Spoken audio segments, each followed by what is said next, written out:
ወጥሪ ማእኸላይ ምብራቕ እናገደደው ዝኸደሉ ዘሎ እዋን ብወገን እስራኤልን ኢራንን ምፍኻር ቀፂሉ ኣሎ። ሚኒስትሪ ጉዳያት ወፃኢ ኢራን ዓባስ ኣራጋቺ እስራኤል ኣብ ልዕሊ ቤይሩትን ሊባኖስን መጥቃዕቲ ምስ ትፍጽም ዳግማይ ሰፊሕ ኩናት ከም ዝጅመር ድማ ጠንቂቑ። እዚ መጠንቀቕታ እስራኤል ኣብ ሊባኖስ አንጻር ህዝቦላ ተካየደ ዘሎ ወታደራዊ ወፍሪ ኣብ ትቕጽለሉ ዘሎ እዋን ዝወሃብ ዘሎ ኮይኑ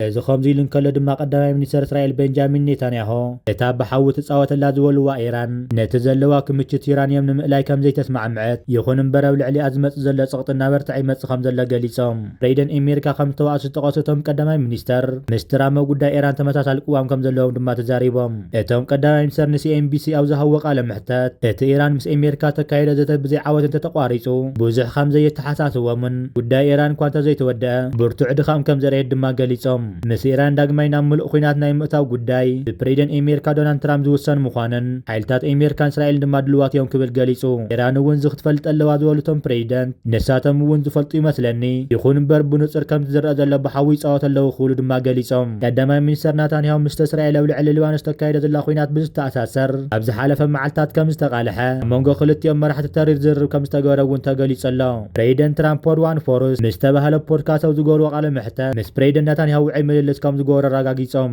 ፕሬዚደንት ኣሜሪካ ዶናልድ ትራምፕ ከም ዝበሎ ድማ እወ ተሪር ክትዕ ጌርና ኢና ኣዝየ ተቆጢዐ ነይረ በቲ ናታንያሁ ልዕሊ ሊባኖስ ዘካየደ ዘሎ ዘየቋርፅ ኩናት ተረቢሸ ነይረ ብምባል ዝህርዎም ዝተዛረብሉ ምክንያት ድማ ረዲኦም። ቤት ፅሕፈት ናታንያሁ ብዛዕባ እቲ ምስ ፕሬዚደንት ትራምፕ ዝተገበረ ናይ ቴሌፎን ምልልስ ብወግዒ ካብ ምዝራብ እኳ እንተተቆጠበ እቶም ቀዳማይ ሚኒስተር ግን ከም ፅቡቕ ስድራቤት ሓደ ግዜ ስልታዊ ፍልልያት ይህልወና እዩ ብምባል ነቲ ጉዳይ ኣቃሊሎም ሓበራዊ ነባሪ ዕላማ ከም ዘለዎም ድማ ኣመላኺቶም። ናታንያሁ ወሲኾም ምስ ኢራን ኣብ ዝተኣሳሰሩ ጉዳያት ፕሬዚደንት ትራምፕ ወትሩ ስምዕ ከም ዘለዎም ድማ ተዛሪቦም። እዚ ከምዚ ኢሉ እንከሎ ድማ ፕሬዚደንት ኣሜሪካ ዶናልድ ትራምፕ ጨርቆም ደውርዮም ይርከቡ ኣለዉ። ባይተ ወከልቲ ህዝቢ ኣሜሪካ ኣብ ልዕሊ ኢራን ውግእ ከይካየድ ወሲኑ። ባይተ ወከልቲ ህዝቢ ኣሜሪካ ኣብ ልዕሊ ኢራን ዝካየድ ስርሒታት ወታደራዊ ሓይሊ ኣሜሪካ ደው ንኽብል ዝጠልብ ውሳነ ድማ ኣመሓላሊፉ። በዚ መሰረት ድማ እቲ ባይተ 224 ድምፂ ብምድጋፍ ን194 ድምፂ ብምቅዋም ኣብ ልዕሊ ኢራን ወታደራዊ ውግእ ከይካየድ ድማ ወሲኑ ኣሎ። እዚ ውሳነ መላእ ዓለም ትኩረት ዝሰሓበሉ ቀንዲ ምክንያት ፕሬዚደንት ኣሜሪካ ብዘይ ፍቃድ ባይተ ውግእ ንምጅማር ዘለዎ ስልጣን ንምድራት ዝዓለመ ምዃኑ እዩ።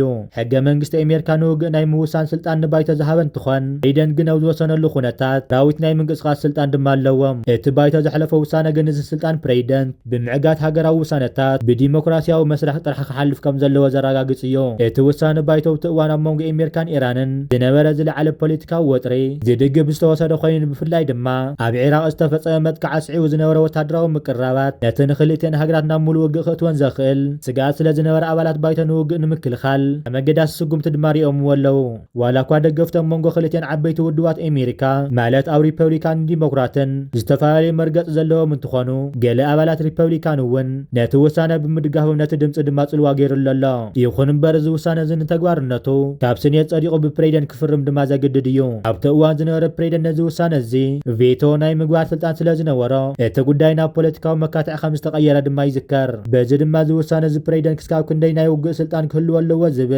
ንነዊሕ እዋን ዝፀንሐ ክርክር መሊሱ ድማ ዝተሓደሰ ኮይኑ ኣሎ። እዚ ከምዚ ኢሉ እንከሎ ድማ ሚኒስትሪ ጉዳያት ወፃኢ ኣሜሪካ እስራኤል ሊባኖስን ኣብቲ ትግባረ ደው ምባል ተኹስ ከም ተስማዕምዕ ኣፍሊጡ። እቲ ሚኒስትር ኣብ ዘውፅኦ መግለፂ እቲ ስምምዕ ካብቲ ብኢራን ዝድገፍ ዕጡቕ ጉጅለ ህዝቦላ ዝፍነው መጥቃዕትን ካልኦት ቅድመ ኩነታትን ብፍጹም ደው ምባል ዝተመሰረተ ምዃኑ ድማ ገሊጹ። ረቡዕ ዕለት እስራኤል ኣብ ደቡባዊ ሊባኖስ ዝፈፀመቶ መጥቃዕቲ እንተወሓደ 9 ሰባት ክቅተሉ እንከለዉ ህዝቦላ ድማ ናብ ሰሜናዊ እስራኤል ሮኬት ተኪሱ። እቲ ሚኒስትር ኣብ መግለፂኡ ወሲኹ ኩለን ሃገራት እቶም መንጎ እስራኤል ሊባኖስን ዘሎ ናይ መጻኢ ርክብ ኣብ መንጎ ክልተ ልዕላውያን መንግስታት ክውሰን ከም ዘለዎ ተስማዕሚዐን ኣለዋ ክብል ገሊጹ። መንግስታዊ ይኹን መንግስታዊ ዘይኮኑ ኣካላት ንሊባኖስ ከም ምሕለይ ንምጥቃም ዝግበር ዝኾነ ጻዕሪ ድማ ነፂጎን ኣለዋ ክብል ድማ ገሊጹ። እቲ ስምምዕ እስራኤል ኣብ ትቆፃፀሮ ደቡባዊ ሊባኖስ ካብ ሩባ ሊታኒ ክሳብ ደቡብ ዘሎ ከባቢ ኩሎም ተዋጋእቲ ህዝቦላ ክወፁ ዝብል ቅድመ ኩነት ድማ ይቕምጥ። ኣሜሪካ ሰራዊት ምክልኻል ሊባኖስ ዝቆፃፀሮም ዝኾነ ካብ መንግስቲ ወፃኢ ዝኾኑ ዕጡቋት ዘውግደሉ ናይ መፈተኒ ዘዋታት ንኽምስርቱ ደገፍ ከም ትህውን እቲ መግለፂ ጠቒሱ። እዞም መንጎ ክልቲአን ሃገራት ዝተገበረ ስምምዕ ሰኒ ዕለት ህዝቦላ ንእስራኤል ተዘየጥቂዑ ቴል ኣቪቭ ድማ ብወገና ንቤይሩት ከም ዘይትድብድብ ውሕስነት ከም ዝሃበትን ክፋል ደው ምባል ተኹሲ ከም ዝተኣወጀን ሊባኖስ ድሕሪ ምፍላጥ እዩ ድማ ተወፂሑ። ክልቲአን ሃገራት ድማ ዳግማይ ኣብ ዝቕፅሉ መዓልትታት ተራኺበን ኣብ ሓፈሻዊ ስምምዕ ንምብፃሕ ዘኽእሉ ጉዳያት ንምዝታይ ድማ ቆፀራ ሒዘን ኣለዋ። ህዝቦላ ብዛዕባ እቲ ስምምዕ ክሳብ ሕጂ ዝበሎ ነገር ድማ የለን። ብኻሊእ ዜናና ድማ ኣብ ሓውሲ ከተማ ሕምብርቲ ንእዝዋ ጋላ ናፍሒ ብልዕሊ 1.2 ሚልዮን ናቕፋት ዝተሰርሐ 4 ሓደሽቲ መምሃሪ ክፍልታት ብ30 ጉንወት ተመሪቑ። እዚ ከምዚ ኢሉ እንከሎ ድማ ሃገራዊ ፈተና ሻምናይ ክፍሊ ተጀሚሩ ናይ 2025 ናይ 2026 ዓመተ ትምህርቲ ሃገራዊ ፈተና ሻምናይ ክፍሊ ትማሊ 3 ሰነ መላእ ሃገር ከምኡ እውን ኣብያተ ትምህርቲ ማሕበረኩም ኤርትራ ኣብ ሪያድን ጅዳን ስዑድ ዓረብን ከሰላ ሱዳንን ተጀሚሩ እቲ ክስካብ 5 ሰነ ዝቕፅል ናይ ሎሚ ዓመት ፈተና ኣብ 535 ማእኸላት 48 ሚእታዊ ደቂ ኣንስትዮ ዝርከብኦም 68197 ተምሃሮ ይወስድዎ ኣለዉ ኣብ ውሽጢ ሃገር ዝርከቡ ኣብያተ ትምህርቲ ወፃኢ እቶም ማእኸላት ክልተ ኣብ ትካል ተሃድሶ ቤተ ማእሰርትን ክልተ ኣብ ንፀገም ምርኣይን ምስማዕን ዘለዎም ዜጋታት ኣብ ዘምህራ ኣብያተ ትምህርቲ ክልተ ኣብያተ ትምህርቲ ኣመሓሮኩም ኤርትራ ኣብ ሪያድን ጅዳንን ከምኡውን ኣብ ከሰላን ድማ ዝርከቡ እዮም እቲ ፈተናን ትምህርታት ሕሳብ ቋንቋ እንግሊዝ ስነ ዜጋን ሳይንስን ድማ ዝሽፍን እዩ ሚኒስትሪ ትምህርቲ ነቲ ፈተና ንምስላጥ ልዕሊ 8000 ሰራሕተኛታትን ኣድላይ ቀረባትን ከም ዘዋፈረ ድማ ቀዲሙ ምግላጹ ይዝከር ብኻሊእ ዜናና ድማ ኣቶ ብንያም በረ ፌደራላዊ ዲሞክራሲያዊት ሪፐብሊክ ኢትዮጵያ ጃርጂ ኣዳፍሪ ኤምባሲ ሃገር ኤርትራ ቋሚ ልኡኽ ሕብረት ኣፍሪካን ቁጠባዊ ኮሚሽን ሕብራት ሃገራትና ኣፍሪካን ክቡር ኣቶ ኑር ቶማስ ኣምባሳደር ቀዋሚ ወኪል ሞዛምቢክ ንናይ ትሕትና ምብፃሕ ተቐቢሎም መዛሪብዎም እቲ ርክብ ሓበራዊ ተገዳስነት ዘለዎ ምህግራዊ ጉዳያት ክልተኣዊ ምትሕብባር ንምዝርራብ ድማ ዕድል ዝኸፍት እዩ ነይሩ ብኻሊእ ዜና ድማ ሃገራዊት ጋንታ ኤርትራ ቀዳማይ ልምምዳዊ ኣስመራ ኣካይዳ ኣባላት ሃገራዊት ጋንታ ኤርትራ ዝተፈላለዩ ክፋላት ኣውሮፓን ኤስያን ማእኸላይ ምብራቕን ተፃወቲ ፀዊዓ ኣብ ኣስመራ ማዓስከራ ብምግባር ልምዳታት ጀሚራ ኣላ ኣብቲ ኣጋጣሚ ሓላዊ ስፖርትን ባህልን ኤርትራ ኣቶ ዘውዱ ተኽላዊ ስታድዮም ኣስመራ ተረኺቡ እንኳዕ ድሓን መጻኹም ድማ ኢልዎም ብኻሊእ ዜናና ድማ ትማሊ ውድብ ሕቡራት ሃገራት መስርሕ ምርጫ ካይዱ ዝነበረ ኮይኑ ኣብቲ ተኻይዱ ዝርከብ ዘሎ ከምዚ ዓይነት መስራሓት ምርጫ ሃገር ባንግላዴሽ ንውድብ ሕቡራት ሃገራት ፕሬዚደንት ኮይና ክትመርሖ ክትምረፅ እንከላ ሃገር ናይ ኤርትራ ድማ ፕሬዚደንት ኮይና ኣብ ዝመፅእ መስከረም 2026 ክሳብ 2027 ንውድብ ሕቡራት ሃገራት ክትመርሖ ተመሪፃ ትርከበላ እዚ ኤርትራ ናተመርጫትሉ ትርከብ ዘላ ከምዚ ዓይነት ኩነታትን ኣጋጣሚታትን ንዲፕሎማሲ ሃገር ናይ ኤርትራ ዓበይቲ ዓወታት ኮይኑ እዩ ዝርከብ ንዝሓለፉ ልዕሊ 28 ዓመታት ንኤርትራ ካብ መድረኽን ዲፕሎማስን ዓለም ንምንፃላ ዝተፈላለዩ ፈተናታት ዝተኻየደ ኮይኑ ንህዝብን መንግስትን ኤርትራ ነቲ ዝተኻየደ ፈተነታት ሙሉእ ብምሉእ ስዒራቶምን ኣምኪናቶምን ኣፍሺላቶምን ኣብዚ ሕጂ እዋን ብደረጃ ምክትል ፕሬዚደንት እሞ ከዓ ነቲ ዝዓበየ ትካል ኣብ ዝነረላ ምድሪ ውድብ ሕቡራት ሃገራት ክትመርሖ ምምራፆም እዚ ንዓና ዓበይትን ዝሕጉስ ዜናታት ኮይኑ እዩ ዝርከብ ኣምባሳደር ሶፊያ ተስፋማርያም ቀዋሚት ወኪል ኤርትራ ኣብ ውድብ ሕቡራት ሃገራት ኤርትራ ናብ ከምዚ ዓይነት ምምሳልን ደረጃ ክትበፅሕ ኣገዳሲ ስራሕቲ ድማ ክተሰላስል ፀኒሓ ንኣምባሳደር ሶፊያ ተስፋማርያም እንኳዕ ሕጎሰክ ክንብላ ድማ ንደሊ እቲ ዘካየደ ተሓያል ዝኾነ ስራሕትን ጻዓርታትን ነዚ ፍረ ክንበቅዕ ውቅዕና ዝርከብ ዘሎ ኮይኑ ብተመሳሳሊ ድማ ንኹላትኩም ዲፕሎማስያት መንግስቲ ኤርትራ ኣብ ውሽጢ ሃገር ነወፃእን ዝዓወታት ዝኽመፅእ ንሳቶም እውን ልዑል ግደን ተራን ስለ ተፃወቱ ልዑል ምስጋናና ክንገልፀልኩም ንፈቱ ንሃገርና ኤርትራ ካብ ዲፕሎማሲ ንምንፀላ ዝተኻየደ ፈተነታት ሙሉእ ብምሉእ መኺንን ፈሽልን ኤርትራ ናብ ጎብለል ዲፕሎማሲ ብምዃን ፀብለሊላ ድማ ወፅያ ትርከበላ ትማሊ ታሪኻውያን ፀላእትና ዝነበሩ ውድባትን ሃገራትን ኣብዚ ሕጂ እዋን ማዕፆ ከተማ ኣስመራን ዓዳሃለን እናኳሕኩሑ ምስ ኤርትራ ፅቡቅ ርክባት ፈጢሮም ድማ ይርከቡ ኣለዉ እዚ ከዓ መንግስትን ህዝብን ኤርትራ ክስካብ ክንደይ ሓይላት ምዃኖም ንዓለም ድማ ኣረጋጊፆም ይርከቡ ኣለዉ ኤርትራ ብፖሊሲ ረብሓ ሰላም ተመሪሓ ነተብቲ ሃገር ዝካየድ መደባትን ፀጥታን ልምዓትን ክትመርሕ ምስ በለት ኤርትራ ፅቡቅ ርእያ ንኻልኦት ሃገራት ኣፍሪቃ ከይትኸውን የብልዕሊኣ እዚ ኩሉ ተፃወታት ድማ ተኻይዱ ኤርትራ ፖሊሲኣ ከይቀየረት ነተነፀራ ዝዓጥቃ ሃገራትን ሓይልታትን ናብ መስመራ ብምእታው ከምዚ ዓይነት ደረጃን መድረኻትን እይባ ድማ ትርከበላ ኣብዚ ሕጂ ሰዓት ድማ ንመንግስትን ህዝብን ኤርትራ እንኳዕ ሕጉሰኩም ክንብል ንደሊ እዚ ተረኺቡ ዝርከብ ዘሎ ከምዚ ዓይነት ዓወታት ቀሊል ዓወታት ስለ ዘይኮነ ብመዳይ ዲፕሎማሲ ሃገር ኤርትራ ካብ ግዜ ናብ ግዜ እናዓበየ እናሰጎመን እናጎልበተን ድማ ይርከበሎ እዚ ምዕባለታት እዚ ድማ ንሃገርና ኤርትራ ዓብዪ ዝሕጉስ ዜና ኮይኑ ዝርከብ ብኻሊእ ዜናና ድማ ጉዳይ ሃገራዊ ኣገልግሎትን ሳዋን ኣብዚ ዝሓለፈ ናይ መኸታ ዓመታት ሓደ ካብቲ ብተፀባእቲ መጠነ ሰፊሕ ናይ ፕሮፓጋንዳ ዘመተ ዝተገበረሉ ናይ ጉዳይ ሃገራዊ ኣገልግሎትን ሳዋን እዩ ኤርትራ ሃገርና በቲ ዘለዋ ስትራቴጂካዊ ቀማምጣ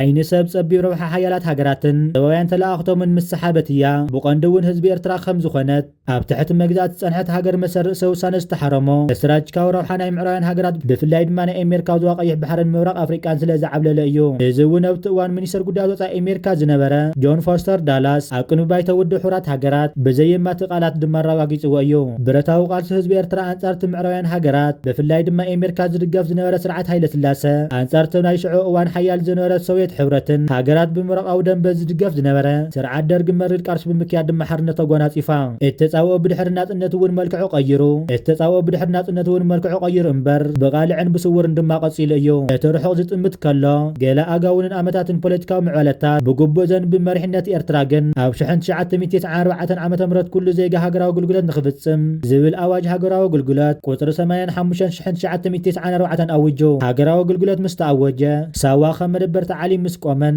ዘይተዋሓጠሎም ናይ ቀረባን ርሑቕን ተጻዋዕቲ ህዝቢ ኤርትራ ጉልባቦም እዮም ድማ ቀሊዖም ኣዋጅ ሃገራዊ ኣገልግሎት ሳዋነት ኣብ ዘይጠዓዓም እዋን ንኸውግስዎ ዝሓሰብዎ ዝነበሩ ተጻወትታት እተምክን ፍትንቲ መድሓይት ምዃና ድማ ተሰዊጥዎም እዩ እቲ ፕሮፓጋንዳ ድማ ብዙሕ ዝዓይነቱ እዩ ነይሩ ሕጂ ሃገር ነፃ ወፂያ እንድያ ተዓሊም ምህናፅ ሰራዊት እንታይ ኣድለየ ከም ኬንያ ወይ ድማ ታንዛንያ ኣብ ካምፕታት ኮይኑ ዝቕለብ 20,000 ምድብ ሰራዊት ጥራይ እኹል እዩ ንሃገራዊ ኣገልግሎት ዝኸውን ባጀት ካበይ ከምፅእ እዩ ቁጠባ ናይ ኤርትራ ይክሽከመን እዩ ደቂ ኣንስትዮ ክዕለማ የብለንን ወዘተ ብዝብል ንገህሪ ሰማዕ ሓቂ ዝመስል ግን ድማ ብመዓር ዝተሸፈነ መርዚ ፕሮፓጋንዳ ድማ ተዘሪኡ ብፍላይ ወራር ወያነ ምስ ተጀመረ ክስካብ ሕጂ እውን ሃገራዊ ኣገልግሎት ባርነት እዩ ብዝብል ሰፊሕ ዘመተ ድማ ክካየደሉ ጸኒሑ እዩ እንተ መንግስቲ ኤርትራ ግን ንዓይነን ጭዋው ልቆታ ብምባል ሰፊሕ መደብ ሃገራዊ ኣገልግሎት ብምሕንጻት ዘይድፈር ብፈተውትን ጸላእትን ዝተፈራ ህዝባዊ ሰራዊት ድማ ሃኒጹ ሃገርና ኤርትራ ድማ ኣብዚ ብኹናትን ዕግርግርን ዝሕመሰል ዘለዋ ዝዋቀርና ኣፍሪካን ቀይሕ ባሕርን ሓንቲ ጥይት እውን ዘይትኮሰላ ደስየት ሰላም ዝኾነት ሃገር ድማ ፈጢሩ ብሓቂ ድማ ንዝኾነ ጥዑይ ህልናን ዝምዘዝን እምሮ ዘለዎ ንኣመታት ዘርድእ ዜጋ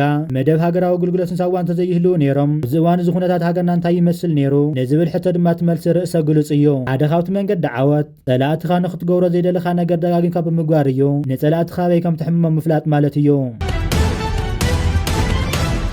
ብኻሊእ ዜናና ድማ ሓደ ካብትን መራኸብታት ናይ ኣፍሪቃን ናይ ዓለም ነዘራረቡ ኮይኑ ዝርከብ ዘሎ ዓበይቲ ዜናታትን ኣርእስታትን ኣብ ሶማል ተኸይቱ ዝርከብ ዘሎ ሓደገኛ ምዋጥር ኩነታት እዩ ካብቲ ማለማስ ያው ርእሰ ከተማ ናይቲ ሃገር ዝኾነት ከተማ መቃድሾ ኩናት እናተኻየደ ዝርከብ ዘሎ ኮይኑ እስካብ ዝሕጂ ሰዓት ድማ እቲ ኩናት ቀፂሉ እዩ ዝርከብ ዘሎ ንሓሰን ሼክ መሓመድ ዝድግፉ ዕጡቃት ሓይልታት ምስ ተቃወምቲ ሓይልታት ናይቲ ሃገር ኣብ ጥቓ ቤተ መንግስቲ ተኹሲ ተኸፊቱ ኣብ ርእሰ ከተማ ሶማልያ መቃድሾ ዝርከብ ቤተ መንግስቲ ኣብ ጥቂኡ ብርቱዕ ድምፂ ከም ተሰምዐ ዝተፈለጠ ኮይኑ እቲ ተኹሲ ጥቓ ቤተ መንግስቲ ሶማልያ ማለት እውን ኣብ ቪላ ሶማልያ ከምኡ ድማ ኣብ ገለ ክፋላት ከተማ ዝተኸፈተ ኮይኑ ኣብቲ ሃገር ምስ መስርሕ መረፅታት ተተሓይዙ ኣብ ውሽጢ ፖለቲካዊ ወጥረው ዘለትሉ እዋን ተፈፂሙ ዝርከብ ዘሎ ጸለውቲ ሶማልያውያን ጋዜጠኛትን ፖለቲከኛታትን እተብቲ ሃገር ብፍላይ ከዓብታ ርእሰ ከተማ መቃድሾ ተወሊዑ ዝርከብ ዘሎ ከምዚ ዓይነት ኩናት ብህፁፅ ደው ክብል ግብፅን ኤርትራን ንሶማልን መንግስቲ ሶማልን ሓገዛት ክገብሩ ብምፅዋዕ ነተብቲ ሃገር ተፈጢሩ ዝርከብ ዘሎ ኩነታት መፍትሕታት ከናድያ ናብ ክልቲአን ሃገራት ድማ ጻውዒታት ቀሪቡ ይርከበሎ ሶማልያውያን ግብፅን ኤርትራን ንመንግስቲ ሶማል ሰራዊት ዘስልጥና